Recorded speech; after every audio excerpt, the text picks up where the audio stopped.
Pourquoi investir dans un condominium en Thaïlande et plus particulièrement à Pattaya? Ça va être la question du jour, cette vidéo qui fait suite à la vidéo où j'expliquais comment investir dans un condo en Thaïlande. Cette vidéo, c'est pourquoi investir dans un condo en Thaïlande. Alors, un petit point de contexte sur ma situation, sinon vous n'allez pas forcément comprendre pourquoi j'ai fait ce choix. À la base, moi je suis investisseur locatif en France. D'ailleurs, j'ai toujours mes appartements à Paris.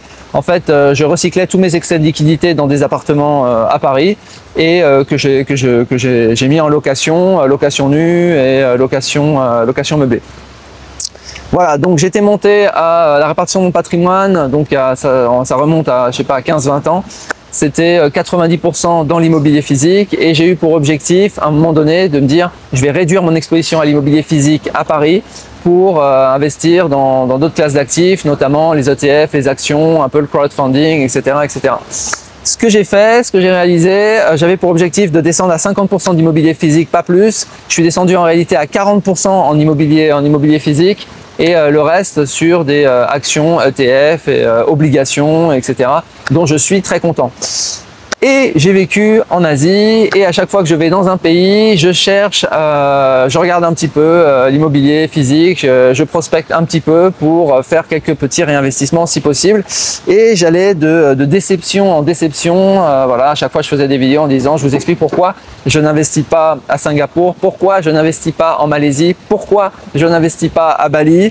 Et ben, les choses ont changé quand je suis arrivé à Pattaya. Donc rapidement, pourquoi j'ai pas investi à Singapour? Bah, tout simplement parce qu'en tant qu'étranger, j'avais une stamp duty, des frais de notaire de 25%. Donc vous imaginez bien, vous perdez 25% dès que vous achetez un bien, avec des tickets d'entrée de minimum un demi-million d'euros pour avoir un petit KGB. Donc j'ai pas investi à Singapour. J'ai pas investi en Malaisie parce que il y avait vraiment de la surconstruction, énormément de condominiums qui étaient totalement vides, donc un marché qui n'était pas du tout sain. Donc j'ai pas investi en Malaisie, j'ai pas investi non plus à Bali, pareil, hein, j'avais fait des vidéos explicatives. Déjà il n'y a pas de condominium à Bali, donc c'était les villas, il n'y a que des villas en fait. Il y a un problème sur le droit de propriété, c'est vraiment pas évident, il faut monter des sociétés, le droit de louer, le machin, le truc, c'est extrêmement complexe. Si on veut faire les choses correctement, ah oui, parce que moi je veux faire les choses correctement et vraiment carré, donc avec un vrai droit de propriété et pas des histoires de je monte une société, je prends un nomini, je machin, des parts, des bidules, c'est bon, ça m'intéresse pas. Donc voilà, donc j'ai pas investi ni à Singapour, ni en Malaisie, ni à Bali. Et je suis arrivé à Pattaya. Alors je suis arrivé ici en Thaïlande parce que je suis venu faire tamponner mon DTV et j'avais pour objectif de faire un long tour en Asie. Et donc j'ai regardé un petit peu l'immobilier. Et quelle a été ma surprise? Alors avant de vous expliquer la bonne surprise que j'ai eue sur Pattaya, un autre point sur mon immobilier physique que je détiens à Paris depuis très longtemps, donc des studios que j'ai à Paris, il y a quand même quelques problèmes, même si ça fonctionne. Alors, bon, déjà, il y a une baisse de l'immobilier à Paris. Sur 2 ans, on fait moins 9%. Sur 5 ans, on fait moins 10% à Paris, ce qui fait qu'en moins-value latente, je suis à moins 140 000 euros sur les 5 dernières années. Voilà, j'ai pas revendu. Je pense que je revendrai jamais. Moi, je fais vraiment du j'achète, je garde et je mets en location. Donc, mais quand même, on sent que ça commence à être un petit peu tendu en France. Alors, il n'y a pas que ça. Il y a aussi une explosion de la taxe foncière. Elle a doublé. On sent qu'ils ont envie qu'en France, ils ont envie de gratter un petit peu partout, d'aller nous punir, nous les propriétaires. Ils veulent faire exploser aussi le régime réel des locations meublées, donc un régime qui était très favorable, une belle niche fiscale que j'exploitais depuis de nombreuses années. C'est encore présent, ça existe encore, mais ils ont voulu le faire éclater en 2022 avec Cap 2022. Ils ont voulu le faire et là ils veulent le changer aussi, etc. On ne sait pas si ça va, voilà, donc c'est un peu compliqué. Des rendements faibles aussi, à Paris je suis à peu près à 2,5% de rendement locatif, plus l'encadrement des loyers, plus le risque d'impayé, plus, c'est vrai que ça s'accumule, c'est pas le meilleur immobilier. Voilà, plus la gestion à distance qui est pas simple, sachant que moi j'ai pour objectif vraiment de rester en Asie avec mes 2 endroits de prédilection, la Thaïlande et Bali, qui sont pour moi les meilleurs endroits. Voilà, alors Pattaya. Donc j'ai fait comme je fais d'habitude. Je suis allé regarder, j'ai visité un petit peu et je me suis rendu compte de plusieurs choses. Bon, déjà sur les condominiums en tant qu'étranger, on a le droit d'acheter en pleine propriété. Ah oui, j'ai oublié de vous dire, pour ceux qui débarquent sur la vidéo, donc je viens d'acheter mon premier condominium ici, en fait dans le nord de Jomtien, tout près de Pratumnak. Voilà. Donc j'ai fait le grand saut. Okay. Ne mettez pas, il y en a qui mettent en commentaire, Marc, tu t'es fait arnaquer. Bah attendez, parce que je compte peut-être en acheter plusieurs d'ailleurs. Attention, voire même revendre de l'immobilier à Paris pour me faire arnaquer dans des condominiums à Pattaya. On va voir ça. Sauvez-le. Donc pleine propriété, c'est-à-dire la même chose que on a le chanotte, le machin, on est propriétaire de tout dans la mesure où on achète à des étrangers, c'est-à-dire dans le quota des étrangers. Voilà. Donc ça, c'est un point qui me plaît beaucoup parce qu'il n'y a pas de société à monter. J'ai un vrai, je détiens vraiment le bien en pleine propriété, pas simplement un leasehold. Moi, les leasehold ne m'intéressent pas. En français, c'est les baux amphithéotiques, ça m'intéresse pas. Acheter en montant une société, ça m'intéresse pas. Moi, ce qui m'intéresse, c'est vraiment simple, carré. Et ça, c'est carré. C'est pas tous les pays qui le permettent. Donc ça, c'est top. Mais ça suffit pas. Il y a un autre élément en fait qui est venu vraiment faire pencher la balance. Bah, c'est que en fait le marché ici à Pattaya, il est comment dire, il me semble très sain en fait. Il est ultra dynamique. Alors on est en haute saison, mais il faut voir qu'il n'y a plus rien à louer. C'est-à-dire que j'ai visité environ 50 appartements pour vous dire. À chaque fois, en fait, les proprios, le vendeur, ils mettent à la vente et aussi en location. Ils s'en foutent, voilà, ils veulent soit vendre, soit louer. Il faut voir qu'à 24 à 48 heures après que j'ai visité les appartements, l'agent m'annonce « Désolé, c'est loué ». Enfin, désolé, c'est loué, c'est-à-dire vous pouvez l'acheter, mais il va y avoir un locataire à l'intérieur. Il y a une telle tension, en fait, sur le marché locatif, quelque chose que j'ai jamais rencontré. Pour moi, la Thaïlande, c'était comme la Malaisie, c'était surconstruction, tout est logement vacant de partout, tu loues, etc. Bah, c'est pas du tout ça en fait. D'ailleurs, j'ai regardé sur cette zone parce qu'il y a vraiment quelque chose qui se passe sur cette zone. J'ai regardé hier sur Agoda par exemple pour louer dans les 2 prochaines semaines. Il n'y a rien, mais vraiment rien. Hein. C'est juste donc voilà. Donc je me suis dit. Ah oui, et il n'y a pas que ça, c'est-à-dire carrément dans les agences immobilières qui sont parfois au rez-de-chaussée en fait, des immeubles, vous avez des gens qui viennent taper aux portes en suppliant les agents. Je ne l'ai pas vu qu'une fois, hein, ça s'est produit plusieurs fois. Ils viennent taper en suppliant en disant si vous n'auriez pas quelque chose à louer dans cet immeuble. Et l'agent de répondre désolé, tout est loué. 100% de location.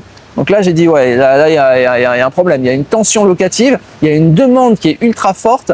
Alors, je vais revenir sur pourquoi, comment ça se fait, comment les choses ont évolué sur Pattaya, etc. Donc, je vais essayer de détailler tout ça, même si je ne suis pas du tout un spécialiste. Mais il y a quelque chose qui se passe entre les Russes, les Anglais, les Européens, les machins. On est en haute saison, certes. Et là, je parle de location long terme. Hein. Attention, hein, parce que je ne fais pas de location court terme. C'est interdit, les locations court terme. Donc, sauf si vous achetez un truc avec des licences de location court terme, moi ça m'intéresse pas. Moi c'est que acheter pour moi et faire de la location long terme. Voilà, donc ça, un marché qui m'a semblé hyper dynamique avec une grosse tension et une très forte demande. On continue. Le droit de louer en location long terme, c'est-à-dire qu'on a le droit d'être propriétaire en pleine propriété et on a le droit de louer. Ah ouais, parce que à Bali, on n'a pas le droit de louer. Pour louer à Bali, il faut avoir le Pondok Wisata, la licence, le machin. On peut pas mettre une annonce en ligne, c'est la cata. Ici, on a le droit de louer. On passe par une agence qui fait louer. Ah oui, autre chose. Les agences, il y en a partout. Elles sont carrément à l'intérieur des immeubles. Et donc, elles sont. Moi, par exemple, dans l'appartement dans lequel le condo que j'ai acheté, il y a 5 agences carrément au rez-de-chaussée, pour vous dire. Donc ultra facile en fait de déléguer la gestion. Ils prennent un mois de location. Ce qui est classique, hein, c'est la même chose qu'en France. Continue. Alors le rendement locatif. Rendement locatif, il est de entre 6 et 7%. Alors, vous allez me dire, mais Marc, comment tu le sais, mais t'as pas encore loué? Bah en fait c'est faux, j'ai déjà loué. Alors, sitôt acheté, sitôt loué. Non, en fait ce qui s'est passé, c'est que le propriétaire, donc le vendeur, qui est un étranger, parce qu'on passe, en fait on passe de main à main, d'étranger à étranger, ok. Donc il avait, en fait il avait encore besoin de l'appartement pendant quelques mois. Et donc il est devenu mon locataire. C'est-à-dire le vendeur, l'ancien propriétaire, est devenu mon locataire. Donc je vais avoir l'appartement dans quelques mois, en 1 ou 2 mois, mais j'ai déjà les clés en fait. Donc il est mon locataire. Donc il m'a pris au prix de location. Là actuellement j'ai un rendement, évidemment, il faudrait regarder sur une année, sur 3 ans, il faudrait avoir un track record. Mais là j'ai un rendement par exemple de 8% sur un loyer, voilà, un loyer normal. Sachant que sur la zone, alors j'ai vérifié globalement en moyenne, sur la zone Pattaya, on est à 6% de rendement locatif. Sur la zone Jomtien, on est à 7%. Je vais revenir, je vais vous donner tous les chiffres. Donc ça veut dire quoi? Ça veut dire que par rapport à Paris où je suis à 2,5, bah là je fais 2 à 3 fois, peut-être pas 3 fois non plus, mais je fais 2 fois et demi le rendement locatif que j'ai à Paris. Donc c'est intéressant. Sans avoir les problèmes les risques d'impayés, les risques de squat, les risques de machin et des charges qui explosent, une taxe foncière qui explose à Paris, etc. Ici, au niveau des taxes, on va revenir là-dessus, c'est très faible en fait. Voire zéro. Alors, quelques mots sur Pattaya. Donc Pattaya, c'est Pattaya et sa banlieue.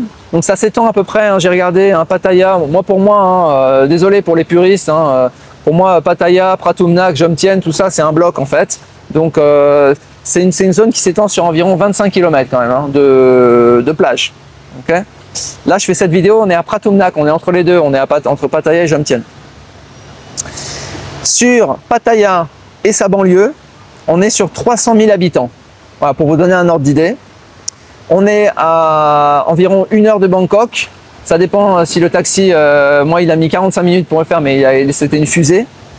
Donc on est très proche de Bangkok. Hein. On est plus proche de Bangkok que Hua Hin de Bangkok. Hua Hin Bangkok, on était à 2 heures environ. Donc là on est à 1 heure. C'est vraiment la plage de la zone de la cité balnéaire de près de la capitale. C'est cette zone-là. Continue. Il faudrait vérifier si j'ai les bons chiffres. Il y a 180 000 expats qui vivent à l'année ici.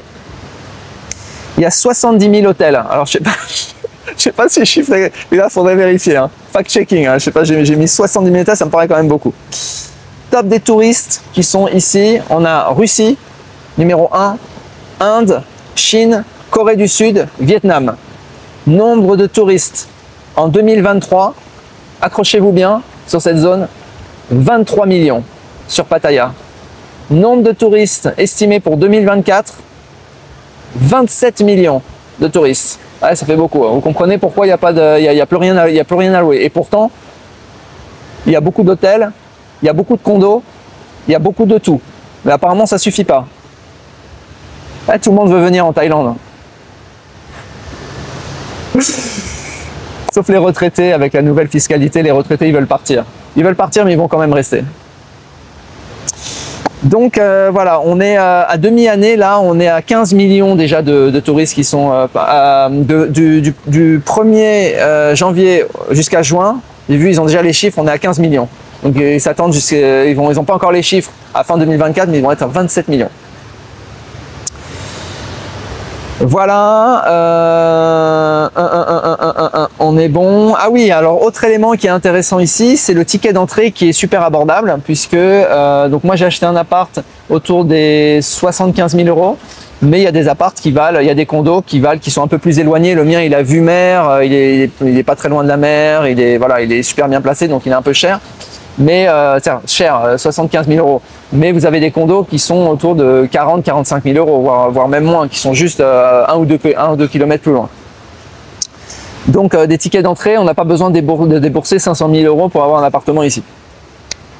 Donc ça c'est un autre point positif. Donc ouais, ça fait pas mal, hein. Plein de propriétés, droit de louer, un marché qui m'a l'air très sain. des rendements locatifs qui sont pas mal, ça fait quand même beaucoup. Hein. Ça vient s'accumuler. Là, la lumière commençait à devenir verte. Donc Greenlight, ticket d'entrée, prix au mètre carré, donc très abordable. Hein, j'ai noté juste un prix indicatif, 1500 € du mètre carré. Pas d'encadrement des loyers, pas de DPE, pas de risque d'impôt payé, pas de squatter. Et taxe foncière, elle est ultra faible. Charges de copropriété qui sont ultra faibles. Donc c'est vraiment, ça n'a rien à voir. Hein. Pour vous donner un ordre d'idée, sur mon appartement, charge de copropriété, on est à 250 € l'année, si je convertis correctement. Rien à voir. Alors je ferai une vidéo complète hein, quand je rentre dans l'appartement, je ferai une vidéo complète de l'appartement, vous montrer le condo, le machin, la piscine, le bidule, voilà, je vous montrerai tout. Ben, là actuellement je peux pas vous montrer. Je pourrais vous montrer d'autres vidéos, tout ça, mais bon. Donc voilà, c'est un 48 mètres carrés. Moi j'ai acheté. On est bon. Donc sur cette zone, hein, pour information, il y a plusieurs types de condominiums. Il y a des anciens, donc moi j'ai acheté dans des condominiums anciens qui sont dans un état mais impeccable.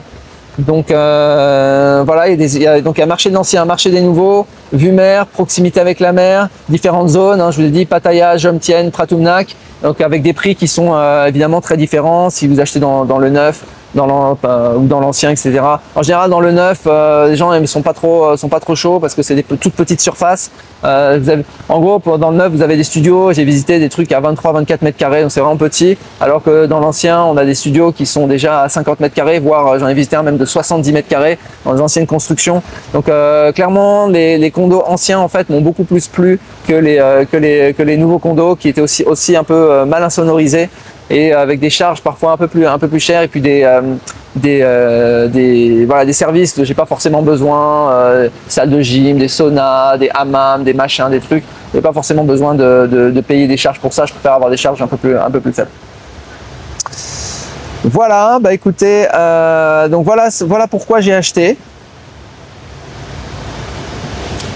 Dites-moi si j'ai fait une arnaque, dites-moi si je me suis fait arnaquer ou pas. Dites-moi si si certains ont investi aussi. Je sais que je suis pas le seul à investir hein, pour l'instant, j'ai un seul appart, mais investir sur cette zone.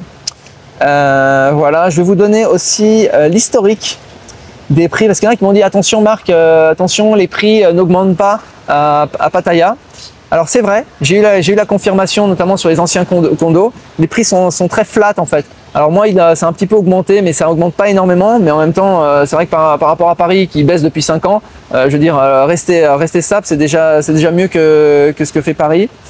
Donc mais c'est vrai que les prix des condos n'ont pas augmenté. Mais en même temps aussi, il faut voir que le Thai baht, lui, a explosé par rapport à l'euro. Donc voilà.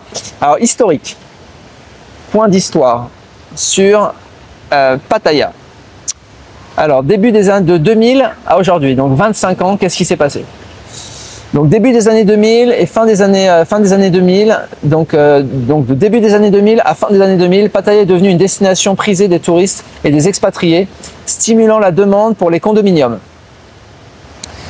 Les prix ont connu une croissance régulière avec de nombreux projets immobiliers ciblant les acheteurs étrangers. Fin des années 2000 à début des années 2010. La crise financière mondiale de 2008 a impacté le secteur immobilier thaïlandais, y compris celui de Pattaya. Les prix ont ralenti avec des baisses légères dans certains cas, mais le marché a montré une certaine résilience et se redressant après l'amélioration des conditions économiques mondiales. Milieu des années 2010 à fin des années 2010. Cette période a été marquée par une urbanisation rapide et des projets d'infrastructures comme l'initiative Corridor économique de l'Est. En fait, il y a eu énormément d'investissements qui ont été faits donc, sur cette zone, renforçant l'attractivité de Pattaya. Les prix des condominiums ont fortement augmenté grâce à une demande élevée de la part des acheteurs locaux et internationaux. Alors, quand on entend les prix des condominiums à augmenter, il faut voir qu'il y a plusieurs segments de marché. Donc, il faut vraiment rentrer dans le détail. Parce qu'il y a les anciens condos. On peut avoir les anciens condos qui, par exemple, restent à un prix qui est à peu près le même. On peut avoir les nouvelles constructions qui, elles, à chaque fois qu'il y a une nouvelle construction, ça augmente. Et puis, il ne faut pas oublier qu'il y a le segment de marché des étrangers et des locaux. puisque les étrangers n'achètent que à d'autres étrangers en général. Donc les prix sont légèrement supérieurs quand un étranger achète par rapport à si j'avais acheté à un local. Donc c'est des marchés c'est des segments de marché qui sont un petit peu différents. Donc il faudrait peut-être analyser plus et peut-être nuancer. Début des années 2020, donc la pandémie a entraîné des défis sans précédent provoquant une baisse temporaire des transactions et des prix en raison des restrictions de voyage et des incertitudes. Ça a duré quand même 2 ans et des restrictions très importantes au niveau des voyages en Thaïlande. Donc restriction 1, malgré cela, un certain segment de marché, notamment des condominiums abordables et de gamme moyenne, sont restés actifs. 2024 et au-delà, donc là on est dans la phase de reprise. Les récentes analyses montrent une reprise du marché des condominiums à Pattaya. Le prix de vente moyen d'un condominium est d'environ 4 millions de Thai baht. Donc moi j'ai payé 2,8 millions parce que en général, voilà, moi j'achète un studio, mais les gens achètent peut-être des trucs un peu plus grands, des 2 pièces. Donc voilà, 4 millions de Thai baht. Sachant que 1 million, c'est maintenant 28 000 euros. Ça n'arrête pas de bouger. Donc mettons 30 000. Donc 4 millions, ça fait 120 000 euros pour un prix moyen d'un appartement, donc d'un condominium sur Pattaya, avec une fourchette allant de 900 000 Thai baht à 16 millions. Voilà. Donc 900 000, vous voyez 900 000, on a à 28 000 euros, vous avez déjà un appartement ici. Hein. Pour ceux qui veulent prendre leur retraite et acheter un appart et ne plus payer de loyer et venir se dorer la pilule au soleil. J'oubliais de vous dire une chose, c'est que ici, quand je suis arrivé ici, j'ai eu le sentiment en fait que c'était sous-coté. Pourquoi? Parce que venant de Bali, parce que j'avais la mer, les plages de folie, coucher de soleil, une vraie ville, des pizzas, du paddle, du pickleball, du machin, des nomades digitaux qui sont installés, des femmes à gogo. Je pense que c'est les plus belles femmes de la planète. Et puis c'est en quantité et en qualité. Vous allez à Soi 6, à Pattaya, c'est du délire total. Donc je me suis dit waouh, ça serait pas un petit peu mieux que Bali. Il manque le côté spirituel, c'est vrai. Rendement locatif reste attractif en moyenne de 6,11% sur des zones comme Jomtien. Donc ça c'est ok. Et sur les zones comme Jomtien, ça atteint en moyenne 6,86%. Donc on est sur des...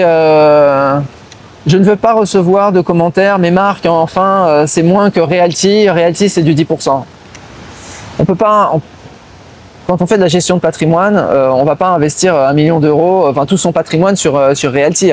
Comme on va pas, j'ai reçu aussi un commentaire, pourquoi tu n'investis pas tout sur des SCPI? Pourquoi j'investis pas tout sur des foncières? Les gars, on ne peut pas investir tout sur une seule classe d'actifs, il faut diversifier. Donc voilà. Est-ce que je vous ai convaincu? Je suis pas sûr. En tout cas, voilà, j'en ai fait un. Alors comment je vois évoluer les choses pour moi? Donc en fait, ce que je vais faire, c'est que je vais le laisser tourner un petit peu. C'est-à-dire que je vais habiter dedans 1 mois, tel que je me connais, mais je vais avoir la bougeotte, donc je pense que je vais partir. Allez, 1 ou 2 mois, je vais mettre une télé énorme. J'ai déjà vu, bon, bref, voilà, je vais rester un petit peu.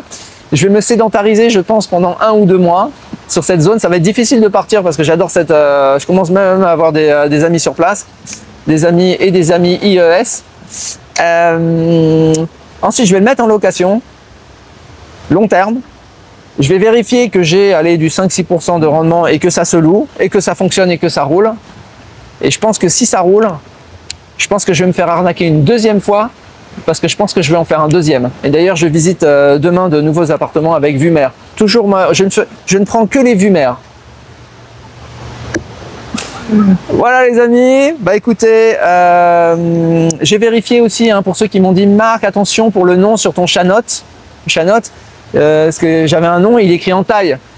Et c'est vrai qu'il y a eu un moment, il y a eu une erreur, il ne savait pas exactement, etc. Donc j'ai vérifié, j'ai fait la translittération sur ChatGPT. Sur ChatGPT, vous pouvez carrément mettre l'image du Chanotte, il va vous dire le nom. Et là, il y avait un nom qui ressemblait à mon nom, mais qui n'était pas tout à fait le même. Est-ce que je me suis fait arnaquer? Alors j'ai vu avec mon avocate et en fait c'est vrai que la traduction des noms de français à thaï, comme ils ont des prononciations différentes et qu'ils n'ont pas forcément tous les sons, bah il peut y avoir des sons différents. On ne prononce pas forcément mon nom de la même manière. Marc Blue Sky, peut devenir Marc Bloworski. D'ailleurs, ils n'ont pas le S en fait.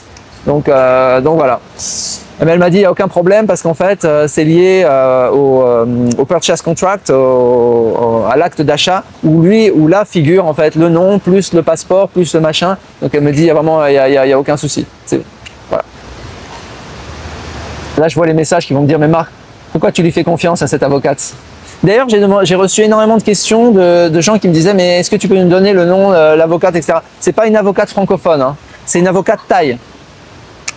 Elle était correcte, je ne sais pas si je veux la recommander, elle était bien, mais peut-être pas suffisamment pour être recommandée, je ne sais pas. Elle est tout à fait correcte, tout à fait réactive, mais l'anglais est un peu approximatif, donc bon, voilà. Si elle avait été exceptionnelle, je vous aurais donné le nom, mais sinon... Voilà les amis, bah écoutez, c'est tout. Si vous avez des commentaires et s'il y en a d'autres qui investissent, moi ça me ferait plaisir en fait de discuter de ça sur Pattaya. Je sais que je suis pas le seul à le faire, à investir ici. Donc bah voilà, n'hésitez pas à me contacter, venez sur le groupe, mettez un commentaire. Je vous souhaite une très bonne journée, je vous dis à bientôt. Ciao.